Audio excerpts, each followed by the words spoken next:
Kali ini saya akan menjelaskan 3 soal dari 6 soal yang tersedia. Untuk yang pertama, bagaimana konsep dari pasar monopoli, karakteristik, dan faktor yang menyebabkan adanya pasar monopoli. Lalu berikan contoh ilustrasi pemangku usaha atau bisnis yang berada dalam pasar monopoli. Jadi, istilah monopoli juga dapat diartikan sebagai keadaan di mana suatu bisnis dikuasai hanya oleh satu perusahaan atau satu pasar saja. Pada umumnya, produk maupun jasa yang berasal dari perusahaan monopoli merupakan produk yang menjadi salah satu kebutuhan yang banyak dibutuhkan oleh masyarakat pada umumnya. Lalu, faktor-faktor yang dapat membentuk pasar monopoli adalah hak paten atau hak eksklusif atas suatu produk atau jasa, biaya masuk yang tinggi untuk pesaing baru, regulasi yang menghambat persaingan, ekonomi skala, dan kontrol sumber daya yang langka dan penting. Lalu contohnya adalah perusahaan listrik negara. Perusahaan yang memiliki monopoli dalam penyediaan listrik di sebagian besar wilayah Indonesia. PLN mendominasi pasar distribusi listrik dengan sedikit atau tanpa pesaing signifikan dalam pasar tersebut. Walaupun banyak pembangkit listrik yang dimiliki swasta, dengan begitu penjualan dan distribusi listrik sepenuhnya dikuasai oleh PLN. Lalu yang kedua, apa yang dimaksud dengan diskriminasi harga dan jelaskan macam-macam diskriminasi harga. Diskriminasi harga adalah praktik perusahaan yang membedakan harga berdasarkan karakteristik konsumen.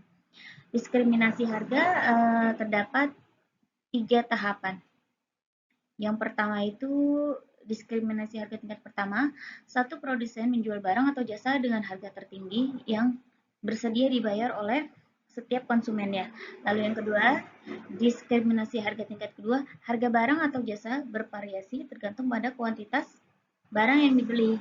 Dan yang terakhir, diskriminasi harga tingkat ketiga, harga bervariasi berdasarkan karakteristik konsumen. Lalu soal yang ketiga, apa yang dimaksud dengan fenomena price leadership dan bagaimana price leadership terjadi dalam pasar oligopoli? Lalu jelaskan ilustrasinya. Jadi, dalam bentuk pasar oligopoli dengan kepemimpinan harga atau price leadership, beberapa perusahaan besar yang mendominasi pasar menentukan harga barang atau jasa. Perusahaan lain dalam pasar tersebut kemudian mengikuti atau menyesuaikan harga yang telah ditetapkan oleh pemimpin harga.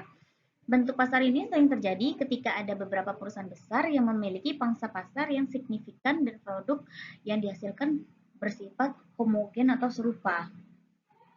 Lalu, pelaksanaan bentuk pasar ini dapat mempengaruhi tingkat harga dan jumlah barang yang dihasilkan sebagai berikut. 1. Tingkat harga. Yang kedua, jumlah barang yang dihasilkan. Untuk tingkat harga, kepemimpinan harga biasanya menetapkan harga berdasarkan biaya produksi plus margin keuntungan yang diinginkan. Faktor-faktor lain seperti permintaan pasar, biaya distribusi, dan persaingan. Perusahaan lain dalam pasar kemudian menetapkan harga yang mirip atau sama dengan pemimpin harga untuk tetap kompetitif.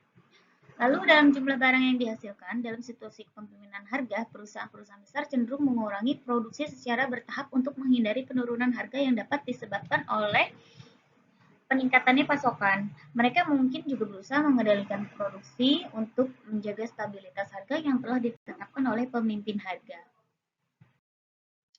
Lalu, secara keseluruhan, bentuk pasar ini cenderung menciptakan stabilitas harga, tetapi dapat mengurangi insentif untuk inovasi dan efisiensi karena perusahaan-perusahaan besar lebih fokus pada koordinasi daripada persaingan. Terima kasih.